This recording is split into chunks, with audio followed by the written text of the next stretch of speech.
So, in the silence, the stillness, there is a resonance of remembrance, a remembrance of the true essential nature. The silence is who you are. The presence that you are is still and unmoving, unchanging. You could say underneath or behind a landscape of consciousness, a play on the surface that is moving and changing. That you are the pure awareness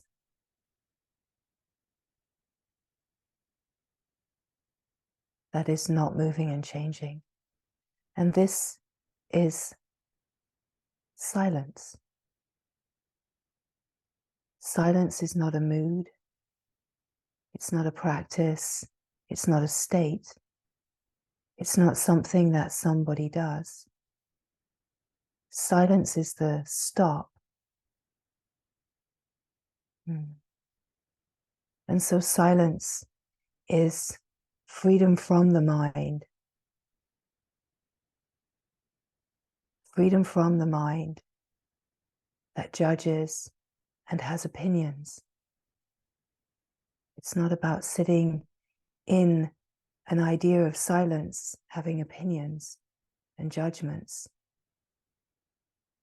Silence isn't about quiet or noise. Silence is before all of that. Silence is the true nature, where there is no mind judging and having opinions, where there is no mind needing to control or create moods or certain kind of environments. Silence is ever present. It is the truth of who you are. It is the silent being that just is. Resting in silence, there is the remembrance of the resonance of being that is fine and pure and natural. But the silence does not have an agenda. The silence is not bothered by the play of the world.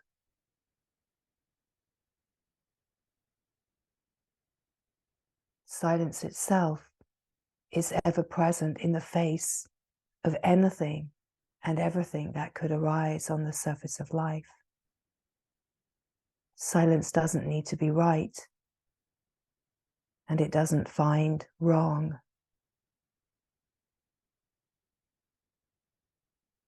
But silence is more than neutral.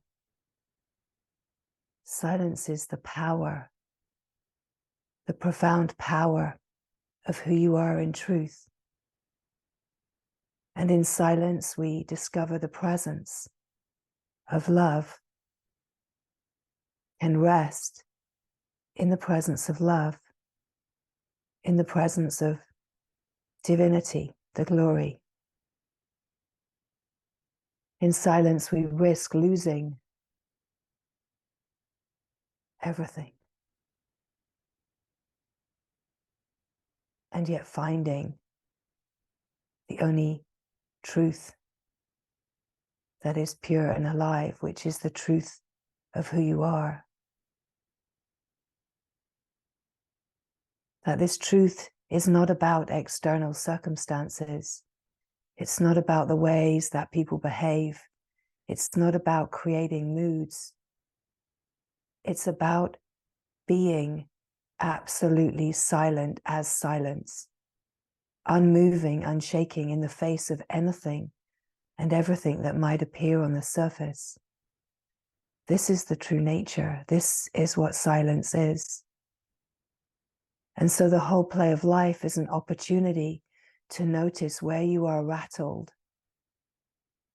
Because where there is rattling, stirring, there is mind that is active And it is a graced opportunity that is playing to meet the places where you can be disturbed. Because where there is disturbance, there is someone.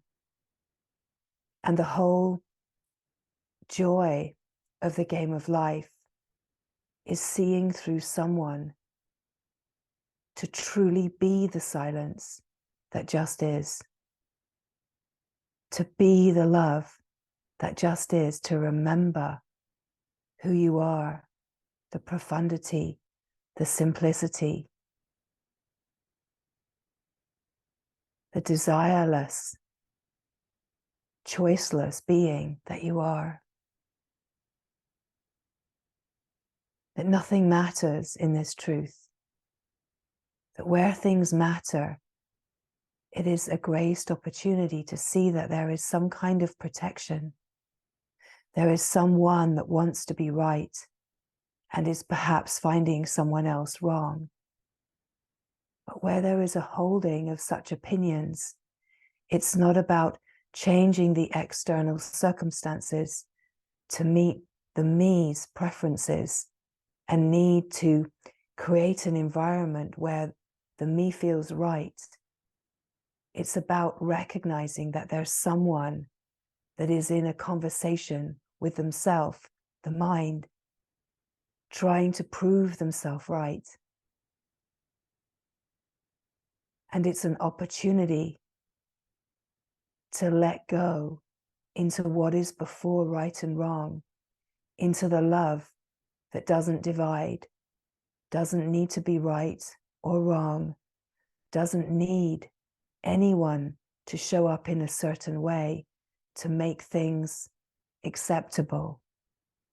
That the whole play on the surface of life is playing because you are creating the circumstances out of the minds.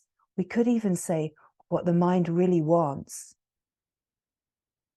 So even if the mind thinks that's not what I want, you are creating it. The mind is creating it. It's not personal.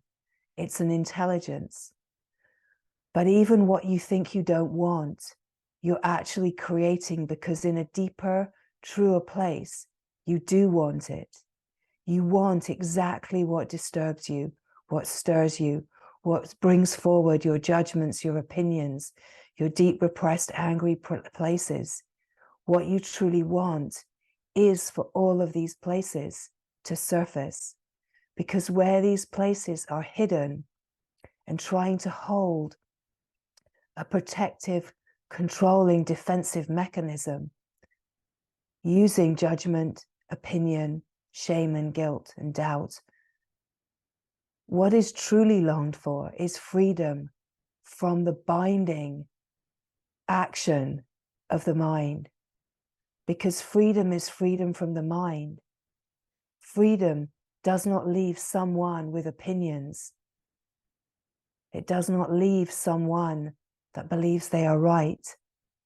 It's before all of that. This is what life is inviting. It is the grace of what life is inviting. The grace of what life is inviting is the possibility for everything that keeps us bound in a sense of me to surface.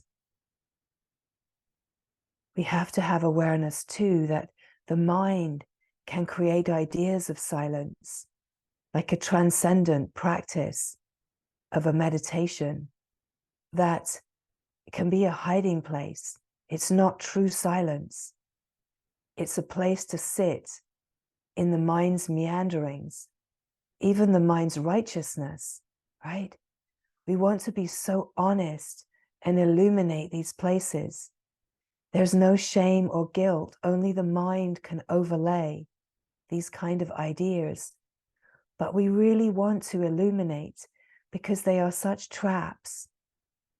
They are traps that keep us bound in fear and judgment.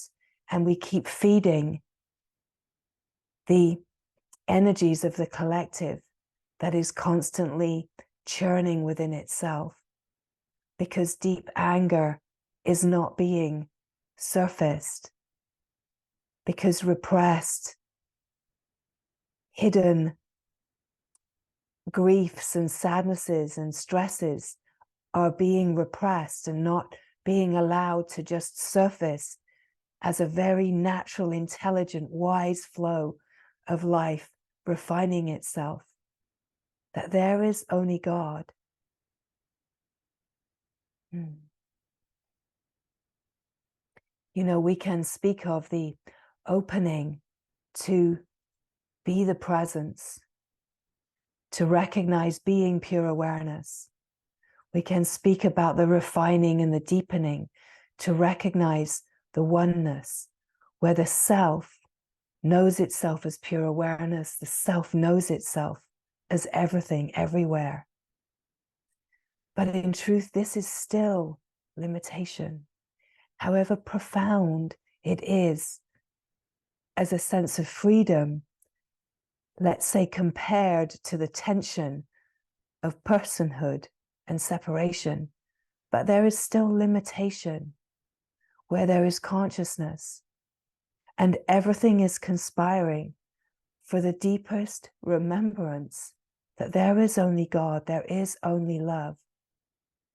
And so the invitation into the practice of the presence of love, the invitation into the practice of the presence of the glory that you are, to rest in the silence, in the stillness of being, but not to be resting in any kind of false state where there are holding patterns of opinions and judgments, where the mind is still cycling around with some kind of righteousness of being a good meditator. It's to actually keep seeing through all of those threads until the silence is the deep stop of being awareness that is the illumination that can, as the power, essentially as the principle of illumination, the power of light is divinity. The power of light is divinity with its incredible possibility of illuminating everything that is hiding in the shadowlands. We do not have to make a mental project out of this, because all of life is absolutely rich with the possibility of illuminating where these places are hiding. We can be in an internal conversation of righteousness because the me wants to always be right. We can be in internal conversations where our unspoken expectations are cycling around as some kind of idea of being right. So such a huge part of this whole unfolding is coming to an openness and honesty of being where we can communicate really in clarity, where we're not hiding, where we're not holding unspoken expectations of our companions and then holding kind of subtle grudges in a way. These are places where fear is holding us captive. These are the places where the light has yet to touch, and they are reaching out for the light. So let us not push them down with ideas of being right and there being ones that are wrong. Let us not push them down with ideas of being better than. Let us not push them down with ideas of having power over and using subtle ways of control and manipulation.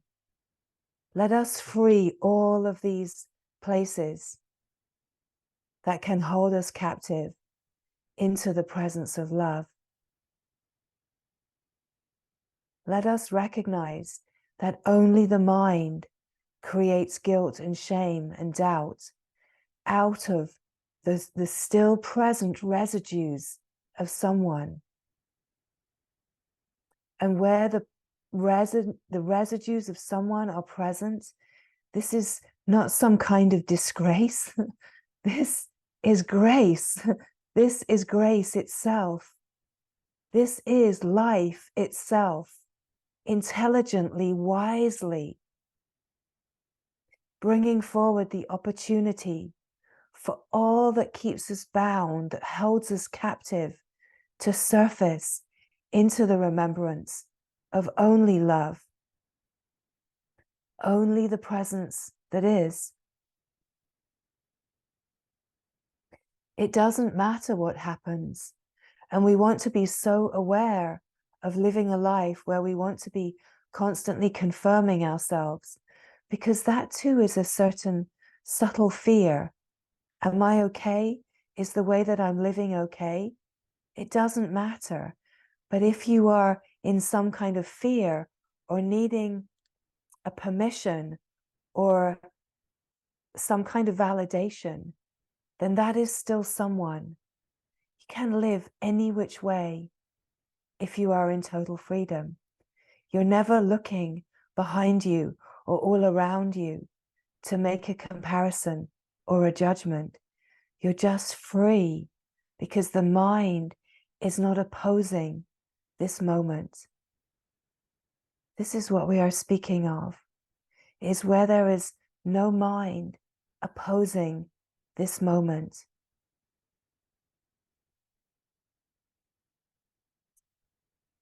And every time the mind opposes, it is an opportunity. Nothing really matters. The search is for the purity and divinity of true nature.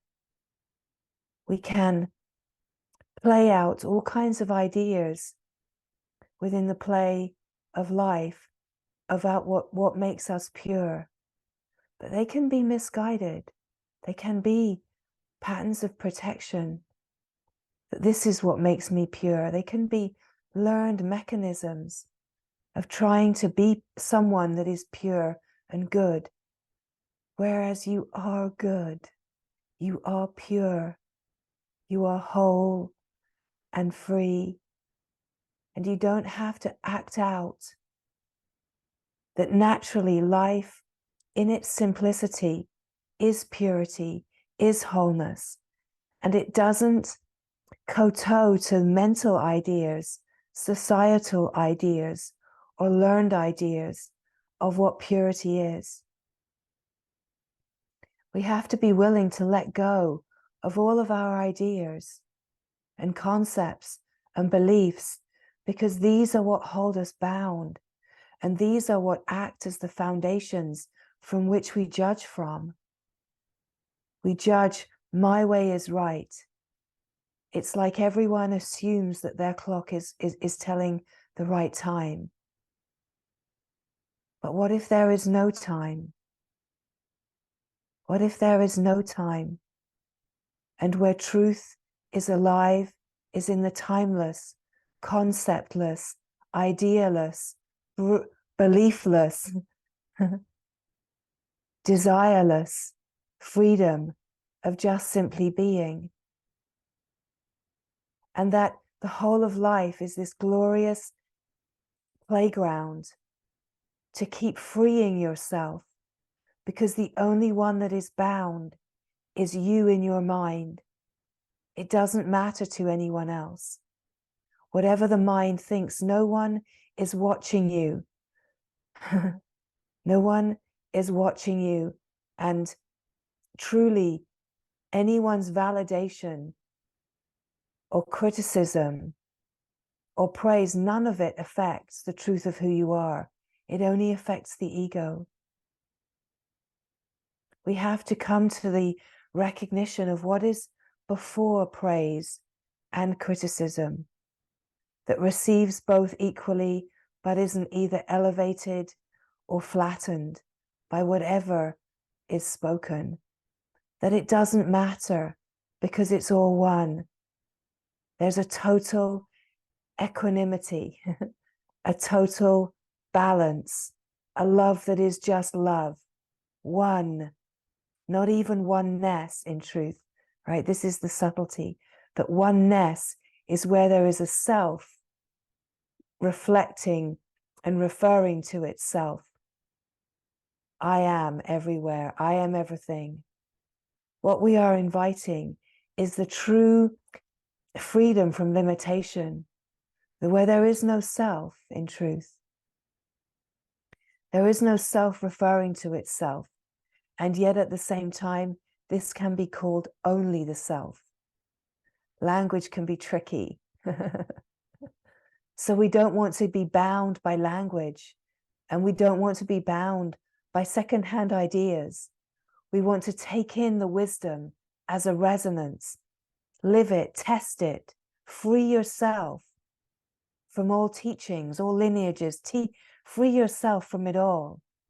Dance to your own tune, because when you dance to your own tune, you are a radiant beacon of love, and you are shining and dancing, and then you are in perfect dharma, right? You don't need outside approval. You don't need anyone to see you, because all of those ideas are of the mind. Freedom is to actually completely and utterly not care. And it isn't the same as a nonchalant kind of mental, oh, I don't care anyway, that is, laden with repressed anger. It's a truly like, it doesn't matter. Alleluia. It doesn't matter.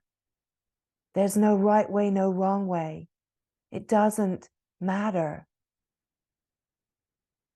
Spiritual practice, no spiritual practice. The presence of love is really the only spiritual practice, because it ends all spiritual practice. Being the presence of love, being the presence of divinity, knowing your own purity, it ends all practice. By all means, practice away. Sadhana is a way to bring us to more presence, to more stillness. But don't get hooked as a me that is righteous in practice, because that's a trap, and it can be a hiding place to love the transcendent, right? So what you might find is that when you rest in the silence, in the idea of some kind of delicious transcendent, life comes in and stirs everything up, because the grace is to actually meet the stirred up churning of the me, is where the magic happens. It's where the possibility of freedom actually resides.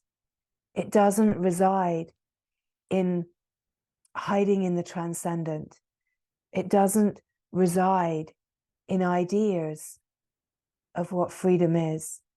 It resides right in the tension of a moment that feels like it's stirring.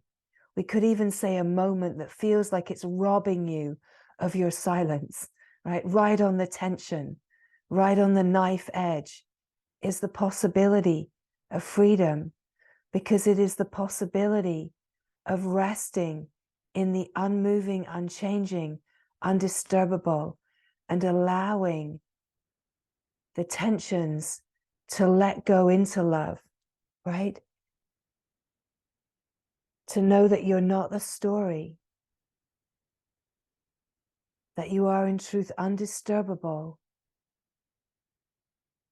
You discover that you're desireless, that you don't want the challenges of this moment to go away. You don't want everything to get tidied up. You just want the gritty messiness of this moment, because this is what you've truly asked for in the deepest depths of your being, is for the wildness of life to come in and to rattle your cage, You know, drop dirt on your clean floor, right? You've asked for life to come in and mess things up, to leave your tidy ideas of purity in disarray. This is what you're truly asking for. When we really say a holy yes to the glory, we're saying, shake my safety to the core foundations, to the bones of clarity and truth. Shake the foundations of my protection and show me where I'm hanging on to the edge of the pool. Show me. You know, this is what we're saying. We're saying, let the dog walk right through the clean house and leave muddy footprints, right? Let a tornado come in and shake it all up. It's what we're asking in truth when we really, really want to know the one. We want to face what we're most afraid of, what we're most afraid of losing. And for most of us, that is control.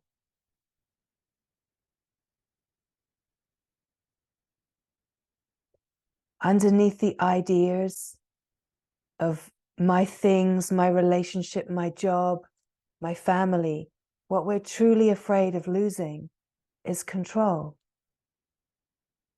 Because the loss of control feels like some kind of insanity.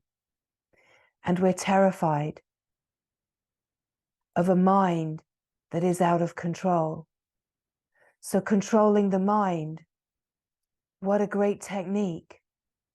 But what happens when the dog walks right through with those muddy footprints and messes up the tidiness of all of the ways that we control? And we have to face the messiness, the realness of life living itself, the grittiness. We don't indulge the story, but we do notice what is rattled. We do welcome what is rattled into the presence of what is never touched, right? It gives us this opportunity. Okay, the mind is rattled. There's stress, there's stirring, there's resistance. There's an inner battle. What is here that's not disturbed? And does anything that's rattled truly matter? Can you find a deeper truth?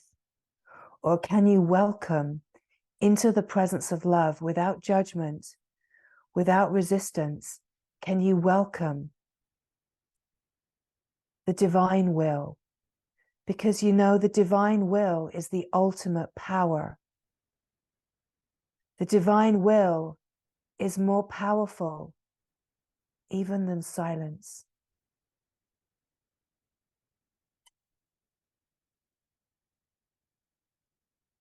Divine will is the power and the glory. It is the light. It is everything. And so we have to face divine will.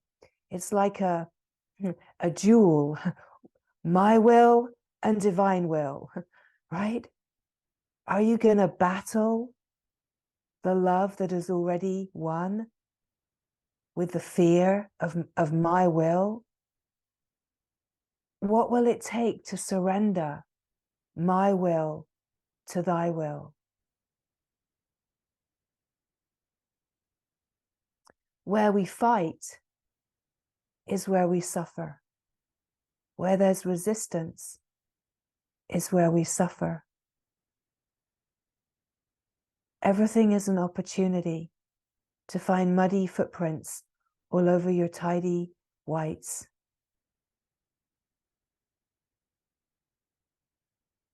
To find that someone has been in and slept in your bed, left a mess, right? None of it matters. It's that we have to face our own fear of letting go of control and all of the ways that we control our relationships, that we control our movements, our experiences, control our finances, control what we think is safety and security. We control it all, but none of it belongs to us. When we actually let go of that control, what we're really letting go of is all of these boundaries, all of these protections, and we're allowing the true flow of life, the wildness of life, to live itself. When we let go of control, that life can actually live itself alive and free. This is freedom. Freedom is where there is no one controlling anything. There is no one that would even want to. And this is where, in the deepest sense, we are creating out of our truest longing, that whatever we create in life, whatever comes forward, it's what we are asking for. Whether it comes in as things that we think we don't want, like illness, disease, relationship breakups, loved and deep cared for beings leaving their bodies. We're asking for it. Wars, we're asking for it. We're asking for everything to be shaken up. We're asking for a reflection. When we actually recognize that we are asking for it, and the asking for it is, of course, not personal. It's not a mental, and it's not about getting into a melancholy state of, oh, why would I create such an ugly picture? That too is like victimhood and self-pity. It's to stand strong in the recognition, in surrender, that somehow, as consciousness, I am an active part, absolutely 100%, in everything that is happening here, everything that I am seeing, whether I understand it or not. I am creating this, and I have the power to shift this. And the power to shift it is not in engaging in the world. The power to shift it is in practicing the presence of God. It is in practicing the presence of love. It is resting in the fine frequency of what is true and untouched. It's the only place where the shift happens. It's the only place where the reflection will start to shift, is in the practice of the presence of God, the practice of the presence of love, in the remembrance of what is not touched by muddy footprints all over your life, by resistance, by desire. What is not touched? Who are you in truth? This is the graced invitation that is wildly alive in every moment. That you are not the person that you think you are. You do not own anything. Nothing belongs to you. See the proof when the body is dropped. What goes with you? What do you leave behind? The only true legacy is love. Nothing else matters. Nothing else matters. Because if you don't drop your body with love beaming in its eternal remembrance of itself, You will create another body, and you will come back to live out your desires all over again until this is seen through, until we are resting in the eternal life, utterly free in the knowing of God, free from the human condition. This is the possibility of a human life, is to be freed from the condition and to live as divinity in its pure expression. And yes, its pure expression will live out the life of the body dharmically, in whichever way the glory wants to use the vehicle. Make me a channel of your peace.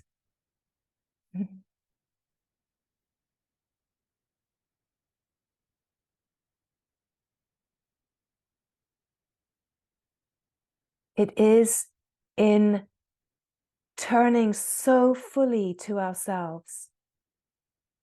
And this is where, in the forgiveness of yourself, you are forgiven. In the mercy, you recognize what merciful love truly is.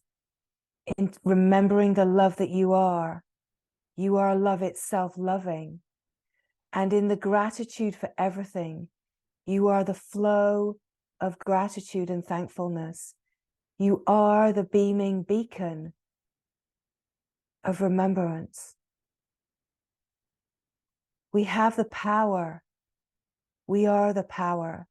Resting in true nature, we are the power.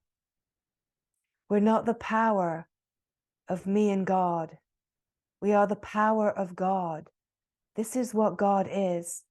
And when we empty ourselves of all of the concepts of what God is, we discover what God is, what divinity is, what purity is. But we cannot know this where there is someone with any kind of idea. Everything is conspiring to bring us to remembrance. Everything that plays us life is the glory. Alleluia. It is the flow of grace. Everything that comes up as resistance, stress, even, of course, the illumination of desire, the illumination of victimhood, all of the ways that we keep ourselves bound, it's all an opportunity.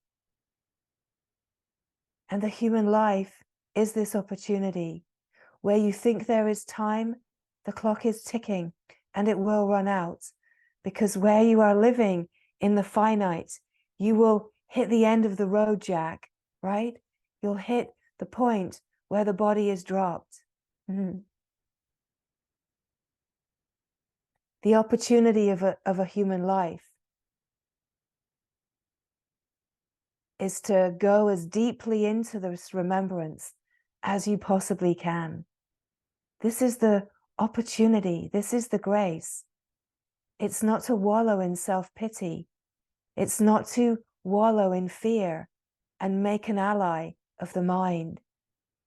It's to use everything as the graced possibility, to know that nothing comes to you that you are not asking for, however intense it is. That actually what happens is the more resonant and clear our yes becomes, here comes the storm. Here comes the storm. The more resonant and wide open your yes is, here comes the storm. Here comes the storm. Can you stand naked and open in the storm and know that you are the eternal sunshine that is never ever dimmed? You are the wide open, infinite sky that is ever blue, ever present, never touched. Here comes the storm. Can you just welcome the storm, knowing that it does not matter how much it rains or snows or the wind blows? It does not matter how hot the sun is and if it dries everything up. It does not matter. You are a nature that is more powerful, that is before even Mother Nature, right? But of course, Mother Nature is a way to attune. It's actually a way of uplifting Mother Nature. It's a way of coming into the shared remembrance of the power of true nature. It's to be one with nature. Lose yourself in nature, in true nature, in the remembrance of the connection to the naturalness of the being, and rest here, right in the center of life, its wildness, its turning upside downness, right here in the wilds. Here you are. Find the part of you that is untouched. Find that which is not disturbed, and rest here in the resonant glory of who you are. This is the practice of the presence of love. This is the practice of the presence of God. It's the true surrender.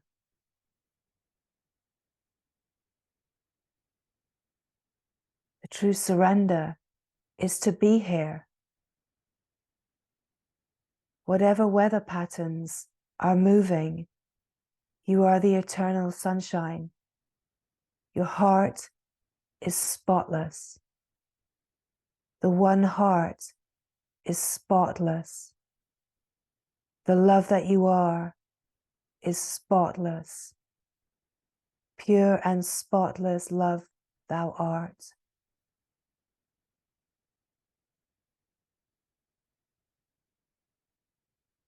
Wear the crown of stars, the true corona.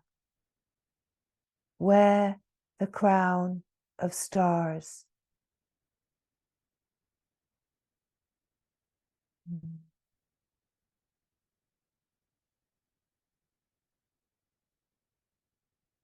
Dressed in nothing more than the brilliance of the eternal sunshine and a crown of golden stars. The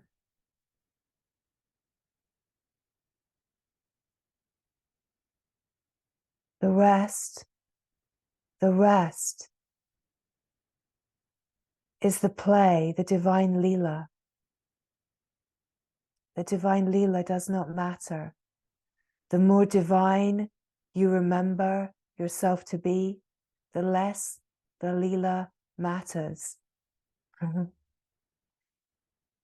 more you are the smile at it all. The grace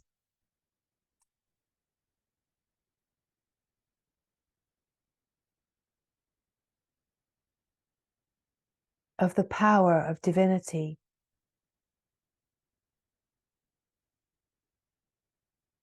is to blow as the winds of destruction in order to shake everything up. It's shaking things up in the mind of man. But the truth is not shaken. And when things are shaken up, it is the possibility to remember the allegiance to the unshakable, unfathomable glory that is never ever disturbed. In the face of feeling shaken, it is the opportunity to remember and recognize the steadfastness of the wide open heart of love, of the divinity that just is. To say no to fear and yes, alleluia to love when it makes no sense to the mind.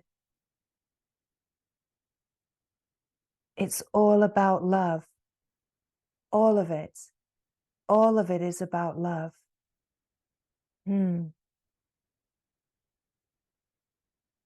We have seen so many examples in the great scriptures of disasters and chaos blowing in by the will of God, right?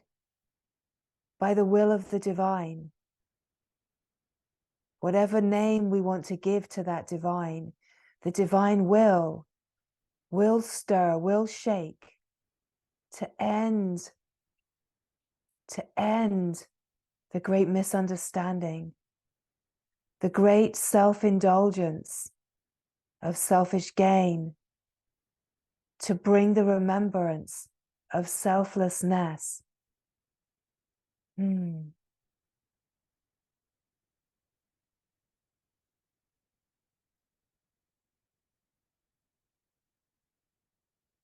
That freedom is freedom from the mind. The only duty that we have is the radiant duty of shining in this truth. The radiant duty of shining as the presence of love in the face of whatever weather patterns present, and to know that the intelligence that you are is so wise, so profound, and so subtle that exactly what comes into your vision, your screen, is exactly what you need, because you're creating it. The consciousness is creating it. The deficiency is creating it. And it's so finely tuned exactly for you. And that's why it stirs you and triggers you.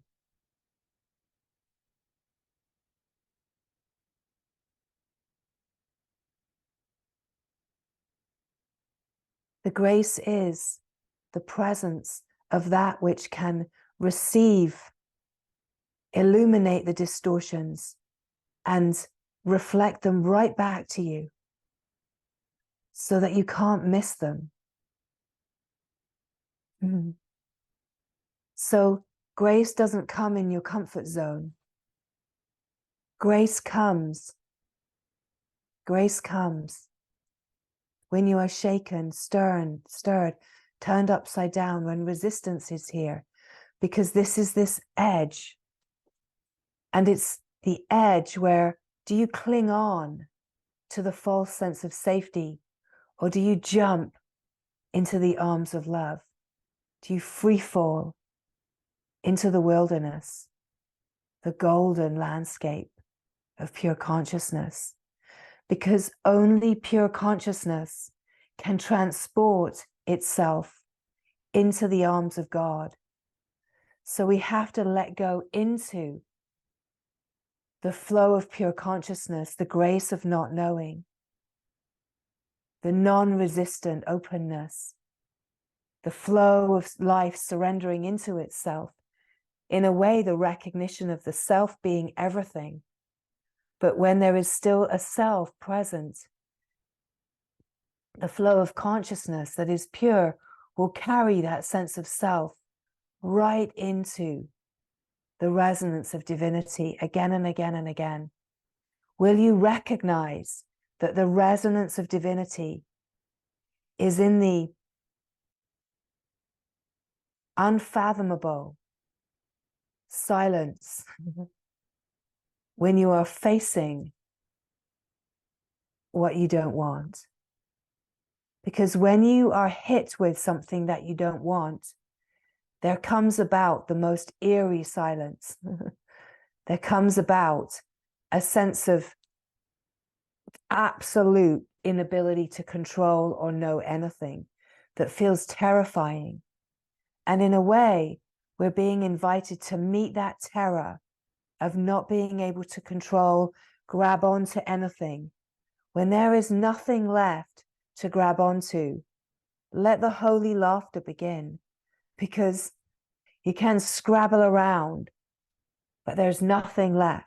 There's nothing left And in a way, we're being invited to meet the holy terror, because to meet the holy terror of having absolutely no semblance of control left is the end of the identity, the core identity, and the beginning of the remembrance of God, right? It's like facing death. When you face death, in whichever way, all that remains is love. You see the futility of the whole drama, and you can face that death, we could say, dying into love, just in any kind of certain happenings in the play of life. It doesn't actually have to be the possibility of the physical demise, although that will surely offer a graced opportunity should we care to take it, if it is graced to come along, right? That nothing is outside. Whatever we are in a way the most terrified of is what will come in.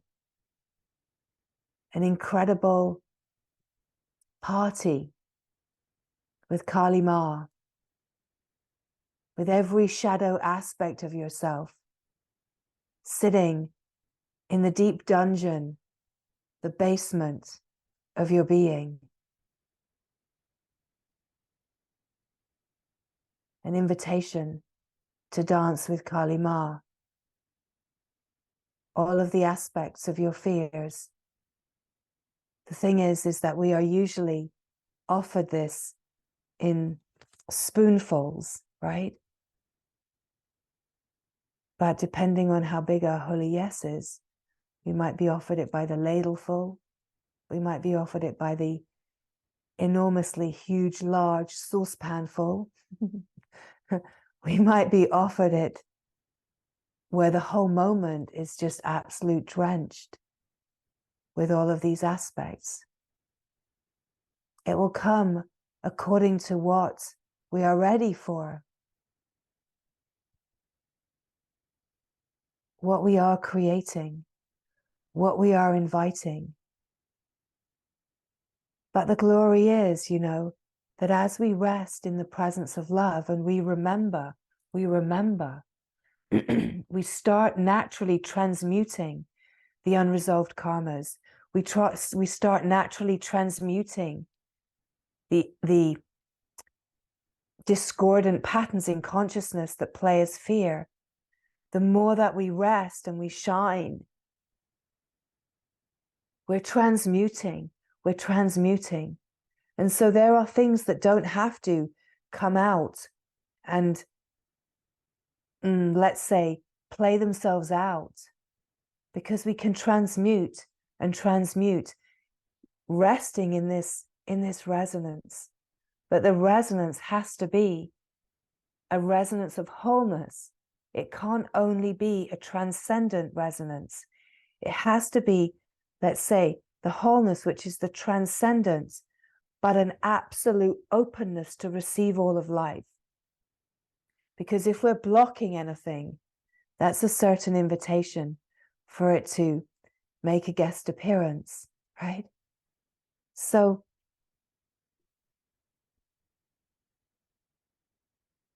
we have to be resting as an openness, the remembrance of being the transcendent, but that the transcendent doesn't turn away into, oh, I'm over here being so holy and absolute and above everyone else. It's a transcendent that is absolutely one, the one, openness, that the play of life, where the residues of life and world are continuing to be seen on the screen. It is this opportunity to keep transmuting, to keep receiving, and to keep, yes, resting as the frequency of the transcendent field, the knowing of freedom, and allowing everything that seems to be stirred or releasing, purifying as stress, to be able to purify, so that the whole play of life gets purified. And of course, this supports the whole. It uplifts the whole because there's no division anywhere. And the deeper that we rest in this resonance, these fine frequencies of wholeness, they are reverberating out. They are reverberating out and affecting, uplifting, shifting the whole. But it doesn't look like the mind's picture of love, right? The mind has a fluffy bunny kind of picture of love, which is about a pacified ego. That's not true love. True love is not about fluffy bunnies. True love is about truth, purity. It's about letting go of the residues of the misunderstanding. It's about seeing through the delusion of the mind. And in that, the delusion of everything that is masquerading as a deceitful love, in order that true love, pure love, whole love, that is divinity, can truly be lived and can truly get to the surface of life. That a deceitful love isn't going to wash in the face of Kali Ma's dance, right? What we are asking for in our deepest, deepest knowing is to be cleansed and purified, to come into the meeting with a redemptive love, where we can bring all of our brokenness, all of the pieces of who we have believed ourselves to be, right to the altar of a redemptive love that restores dignity to the great misunderstanding that we are broken, separate, divided from God, that restores dignity to our imagined imperfection, that we are seen in the light of a redemptive love as already whole, as already perfect, and that it's not about fixing anything. It's about offering the story of lack, the story of brokenness, the story of deficiency to divinity, to love, to offering all that you've imagined yourself to be in complete surrender at the altar of now, the altar in utter mercy, that mercy that says, right, I'm sorry, please forgive me. Illuminate the places that I have been blind. I'm sorry for what I could not see. It's not a sorry or a sense of forgiveness that is bathed in self-pity or victimhood. It's a surrender. It's a surrender into like an admittance that I was wrong, I didn't see, and now I do. Right? It's neutral, and at the same time it's so absolutely saturated with this merciful love, this redemptive love, this love that sees only love. But until we bring everything to this moment, we don't know that. We can't get like a plan ahead guarantee that if I bring this, that it's all going to turn out the way that I want. This is what we're speaking about. We have to leave the edge of what is known, because it's really only in this felt sense of I know nothing. I know nothing. I don't know how to live this life. I don't know how to surrender. I don't know how to practice the presence of God. I don't know how to do anything. Because when we admit that we don't know how to do anything, what remains is just being. Just being. Just this. Just as you are. Just this, just this. We don't need a catastrophe or a stressful situation, but often it will take for us to be stirred and riled, because otherwise we are in the practice of pacifying the ego. That is what we have made our deity.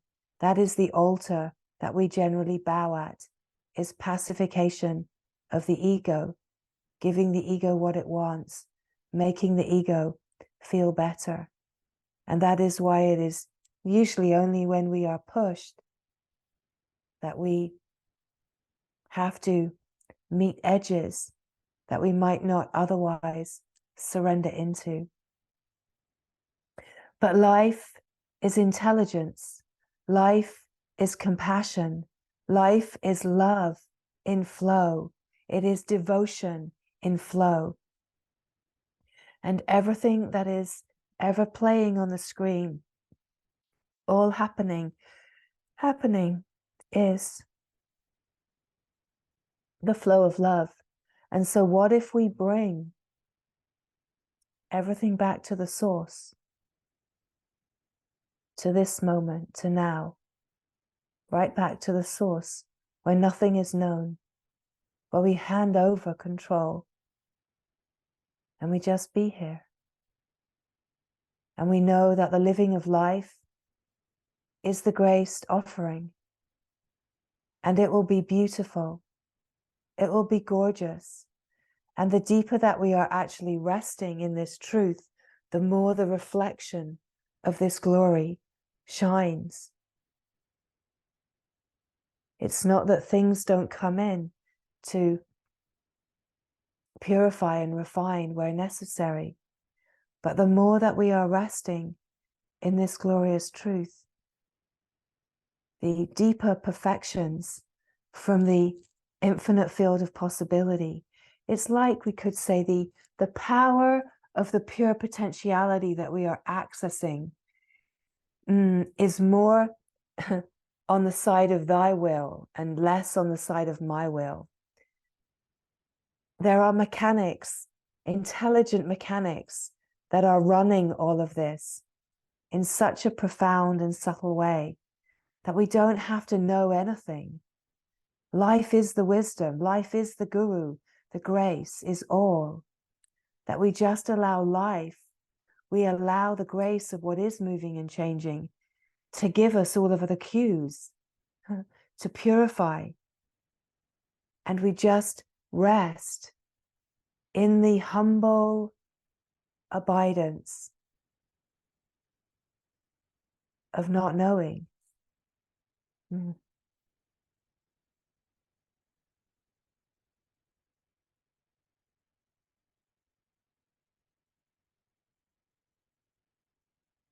The speaking comes forward with aliveness.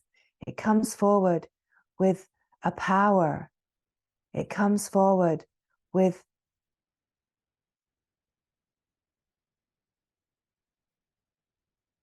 the power of what is truly longed for, like an urgency, like a hear this that wants to shake the sleeping dreamers out of the dream of separation, to really shake up and say, stop perpetuating the play of fear and selfish gain. Turn to what is true.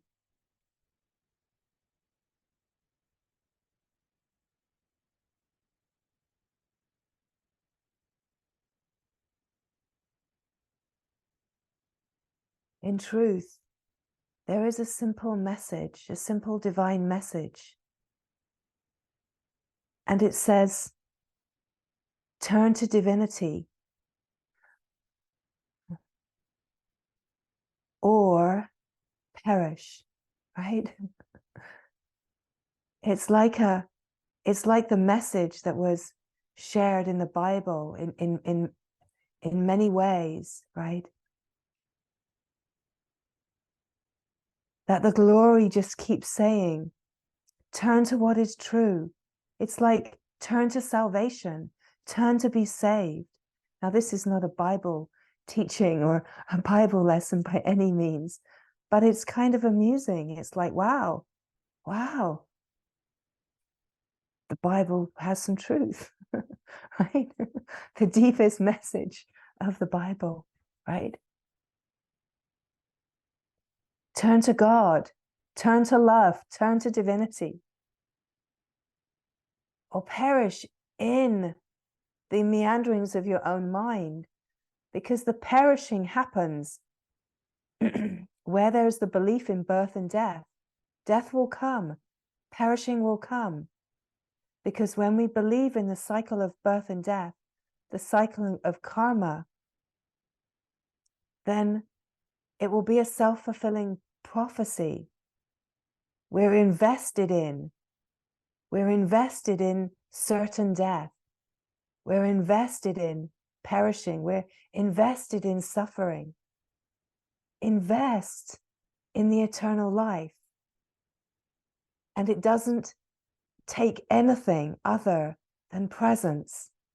The practice of the presence of God. The practice of the presence of love.